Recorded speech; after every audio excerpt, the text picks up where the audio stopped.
What's up, what's up, what's up? It's your boy DC Cool back again for another video. Today's topic is Netflix. In particular, the Yu Yu Hakusho live action adaptation by Netflix. Here we go again. Who asked for this? I mean, seriously. I would love to know who asked for it. If you or someone who asked for this, please hit me up. I would love to know who asked for this. Seriously, this is a classic anime slash manga. You know, probably the next big popular show in the US right after Dragon Ball Z, as far as dubbing and stuff like that from Funimation. It's the next big show they picked up, and we all grew up with this. We love this show. You know, people are wanting to come back or do something with it, whatever, because it's a classic. You know, they want a new game or anything like that. You know, a new modern video game on it, but it hasn't really been relevant. Because it's like 25 years old, and so on and so forth. But if this is what we had to do to get people to talk about Yu Yu Hakusho again, I'd rather have just been quiet about it. I'd rather just people not saying anything, because this is not what people want. This, I'm calling it right now, will not be good. This will not be good. How many times do we have to keep seeing these adaptations fail before people start to realize that anime was never meant to be live action? Manga was never meant to be live action.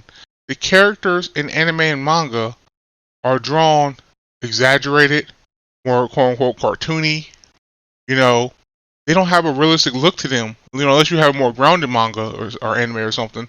Those do. You know, something like Death Note, more grounded, kind of more realistic, in a sense, character designs. But most shows, I won't say most, but a lot of shows, a nice amount of shows, don't like that. The characters are exaggerated.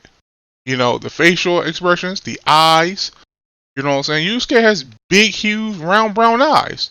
That guy clearly didn't have that, because that's not how people look in real life. So, it just, from a visual perspective alone, doesn't match up. And then, on top of that, special effects. You know, the more effects and detail the show is, the harder it will actually be to make it look right in real life. Especially if you have an astronomical budget, unless you have like Disney dollars, you know, Avengers or something like that. You know, Japan doesn't have that kind of money as far as producing shows. It has been proven over the years, and that's not real. That's not getting on Attack on Titan. You know, Warner Bros. Came out with King Kong vs. Godzilla, looked real from a CGI perspective. That Attack on Titan movie, like claymation, you can clearly see the difference in budget, and you know, I won't say talent, but budget. The Japanese are very talented people. The budget for sure. So yeah, this right, I'm telling you, this will not be good. You know, I know some people won't say, well, the Rurouni Kenshin movies are pretty good or whatever. Those are pretty solid. I agree with you. The Rurouni Kenshin movies are pretty solid. Those are actually one of the decent, probably solid to, if you want to use the word good, live action adaptations. But to be honest, there's not really too much fancy stuff that goes in Rurouni Kenshin. I mean, it is, but it's just techniques of the sword or whatever. You know, and samurai stuff is something Japan's been doing for, you know, forever. You know, so that's kind of their backyard. So, but you can say Bleach. I thought the Bleach Netflix show or movie or whatever, part 1 or whatever, that actually wasn't that bad. I give that to them. That actually was better than I thought it was going to be. I'll give that to them. But 2 out of what? Who knows how many numbers? I mean, Fullmetal Alchemist, the Death Note movie. I mean, the Cowboy Bebop film. It ain't worth it.